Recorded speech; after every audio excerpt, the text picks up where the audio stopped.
Chers internautes, c'est tout un plaisir pour moi de vous informer ce matin. La performance de l'information au quotidien, c'est uniquement dans la revue du quotidien national. L'essor.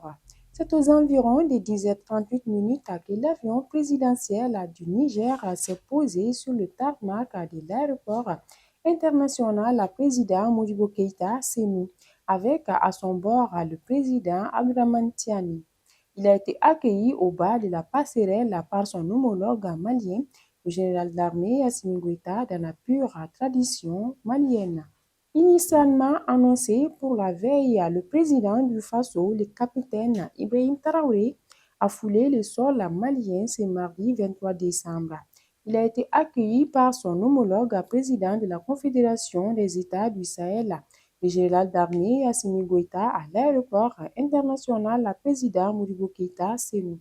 Le chef de l'État burkinabé est arrivé à bord d'un avion militaire sur le tarmac de l'aéroport aux environs de 7h35.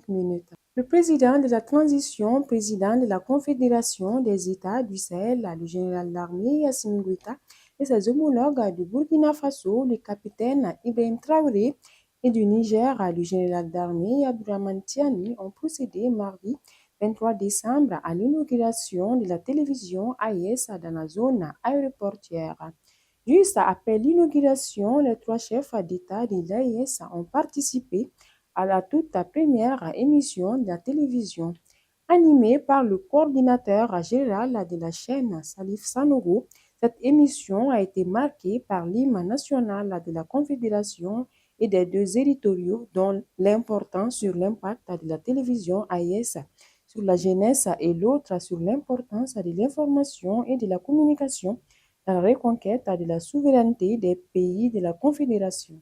En marge de la deuxième session du Collège des chefs d'État de la Confédération des États du Sahel, le général d'armée Assimi Goïta et ses pairs du Niger, le général d'armée Abdourahmane Tiani et du Burkina Faso, le capitaine Ibrahim Traoré, ont inauguré ce mardi 23 décembre 2025 à la Banque confédérale pour l'investissement et le développement.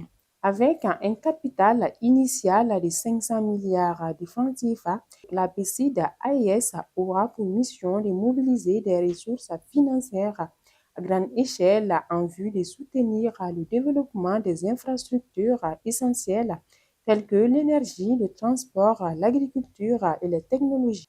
Une délégation des éditions Sidouaya du Burkina Faso a effectué hier une visite de travail à la MAP afin de s'imprégner de l'expérience malienne en matière de traitement de l'information, notamment en période de crise, et de partager les pratiques professionnelles des deux institutions sœurs. Cette rencontre, qui s'inscrit dans une dynamique de coopération sud-sud et de renforcement des médias publics, a permis à la délégation burkinabé de s'inspirer de l'expérience du quotidien national et sort particulièrement dans le traitement de l'information en temps de crise. Les forces armées maliennes ont localisé et détruit le dimanche 21 décembre plusieurs bases des groupes armés terroristes selon un communiqué de la Direction de l'information et des relations publiques des armées.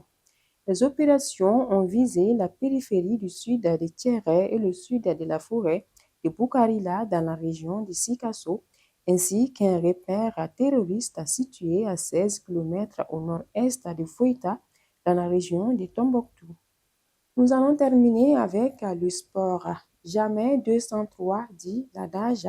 Après l'élimination en quart de finale de la dernière CAN face à la Côte d'Ivoire et la défaite contre le Ghana au stade du 26 mars lors des éliminatoires de la Coupe du Monde 2026, les Aigles ont de nouveau laissé filer la victoire dans les derniers instants. Pour leur entrée en lice à la CAN Maroc 2025, ils ont été accrochés par les Tupolopolo de la Zambie 1-1 hier. Et c'est ce qui met fin à cette revue. Merci de l'avoir suivi. Pour ne rien rater, continuez à nous suivre sur le www.desor.nl ainsi que sur toutes les plateformes digitales. Au revoir.